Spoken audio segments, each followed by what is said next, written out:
right, next up we have a distinguished professor of chemistry who got his PhD from Arizona State University. And he is also a prominent member of the Society for the Advancement of Chicanos, Hispanics, and Native Americans in Science. Give it up for Gabriel Montano. Good morning, fellow believers.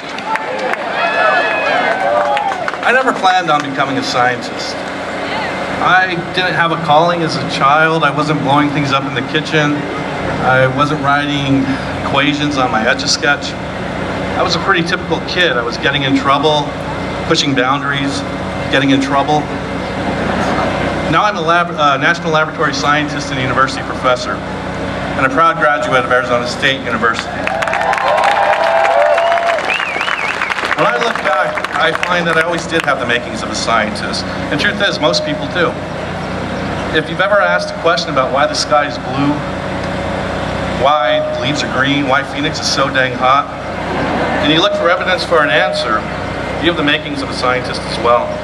That's what's so wonderful to see and celebrate here. This isn't a collection limited to the lab coat donning, goggle wearing, code writing, practicing scientists amongst us. Science and scientific inquiry belong to everybody. In large part, that's what these gatherings and marches across the country are. A reminder that, simply put, science is needed and science is good. And for the young adults and youth out there, it's a lot of fun. Scientists don't retire, we just evolve. So why are we here? The biggest reason is that we believe the key to solving the complex problems facing us now and in the future rely on the steadfast dedication and commitment to scientific pursuit. And we further believe that the dismissal of inconvenient facts must end. As was just mentioned, science is not intrinsically political. It shouldn't belong to any party or dismissed by any party when the results are not in line with the political agenda. Science is not the enemy of economic prosperity. It does not seek to destroy industry. Science is not the enemy of religion and faith.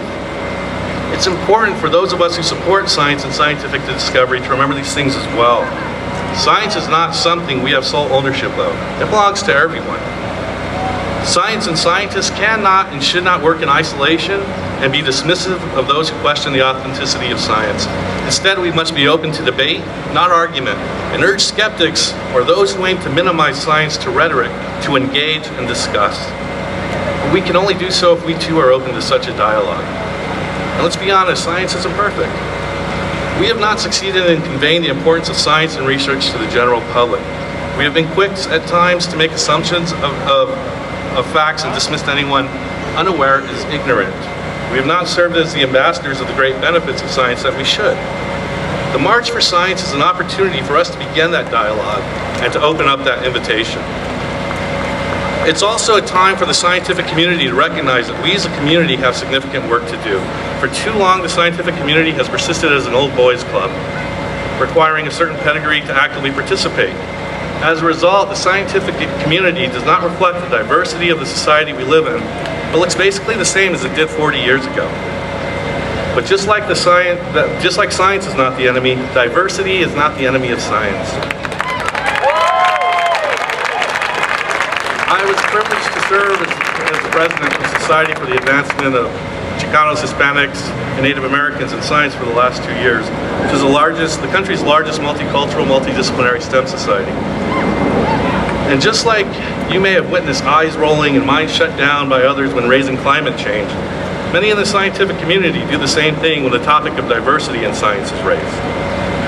What's important for folks to understand is that those like myself who champion diversity in science are not seeking an unfair playing field, nor are we seeking to introduce a subjective element into the objective framework of science. Diversity is about optimizing our ability to solve complex problems. Scientific research has shown that diverse teams produce higher quality research than non-diverse teams. Secondly, the data demonstrates that there exist barriers that disproportionately limit underrepresented groups from becoming scientists and performing scientific research. That is why Diversity in STEM is a scientific issue.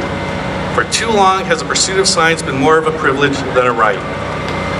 This is not PC rhetoric or about doing the right thing. It's about building the strongest, most innovative scientific workforce possible. The greatest intellectual commodity that we have in the nation is our diversity. Yet we fail to utilize that commodity where it's most needed, in scientific research. That is just bad business and bad science. We have an opportunity here today, moving forward, to not only bring attention to the impact and importance of science in our lives, but to improve the scientific community. We can and should be reaching out to all those who are not here today, who are skeptical about science for whatever reason. But I urge you to encourage the skeptics to engage. I urge you to listen and discuss. And I urge you to welcome debate, not to raise to anger and dismiss. Lastly, I urge you to hold science and the scientific community accountable. Science and science education should not be a privilege, but a right. And let's make sure that every aspiring scientist has the opportunity to make the world a better place, one scientist at a time. Thank you.